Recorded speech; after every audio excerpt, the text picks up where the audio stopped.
আসসালামু আলাইকুম, আশা করি সবাই ভালো আছেন। আমি এই মুহূর্তে যে জায়গায় আছি এই জায়গাটা হচ্ছে একটা মরুভূমি। দেখতেই পাচ্ছেন আপনারা, এটা হচ্ছে বিশাল একটা মরুভূমি।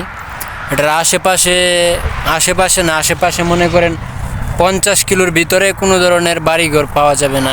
তবে এই যে মরুর বুক চিরায় একটা রাস্তা চলে গেছে, হাইওয়ে, ঠিক আছে। এখান থেকে মনে করেন এটা মক্কায় গেছে এই রুটটা, রিয়াদ থেকে মক্কা পর্যন্ত এই রুট বিস্তৃত। তো এই রুটের পাশে আমি একটা জিনিস আশ্চর্য হলাম, আমি দেখা অবাক হলাম। এই মরুভূমিটা এত বিশাল, এখানে পানির সন্ধান পাওয়াটা খুবই কষ্টকর, ঠিক আছে।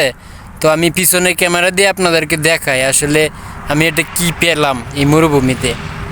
এটা আসলে পানি না, এটাকে পানি বললে ভুল হবে। এই মরুর বুকে পানি বললে এটাকে ভুল হবে। আসলে এটা পানি না, এটা হচ্ছে সোনা বললে চলে। কারণ এরকম একটা জায়গায় এখানে পানি পাওয়া তো খুবই দুষ্কর বিষয়, ঠিক আছে। তো আমি পিছনে ক্যামেরা দিয়ে দেখাই যে আসলে ঘটনাটা কি।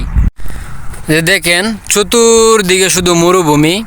সৌদি আরবে মরুভূমিগুলো দেখেন, এগুলা কিন্তু কাঁটাওয়ালা গাছ, ঠিক আছে। এখানে তো মোটামুটি গাছ, অনেকগুলা গাছ আছে, কিন্তু এমনও মরুভূমি আছে গাছ তো নেই, শুধু মরুভূমি আর মরুভূমি, বালু আর বালু, ঠিক আছে। তো দেখেন, এই যে দেখেন, আমি আপনাদেরকে দেখাই এই জায়গায়, এই যে 4-5টা আগে প্রথমে দেখায়নি।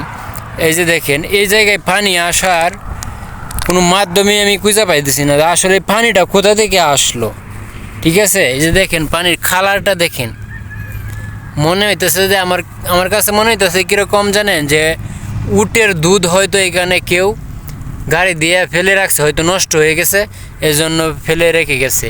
আমি আপনাদেরকে দেখাই, তাহলে বুঝতে পারবেন আসলে বিষয়টা কি। এই যে দেখেন পানির কালারটা দেখেন, এইগুলা তো পানি না। সাধারণত মরুভূমিতে যে পানিগুলা থাকে না, এইগুলা অনেক ক্লিন হয়, পরিষ্কার হয়, যেহেতু বালু থাকে। কিন্তু এখানে তো উল্টোটা, পানিগুলাকে দেখলে মনে হবে যে এগুলা আসলে দুধ।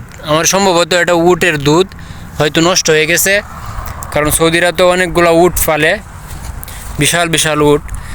তো এইগুলা হয়তো দুধ গাড়ি দিয়ে মনে হয় হয়তো নষ্ট হয়ে গেছিলো, পরে মনে হয় গাড়ি দিয়ে এখানে ফেলে দিয়ে গেছে।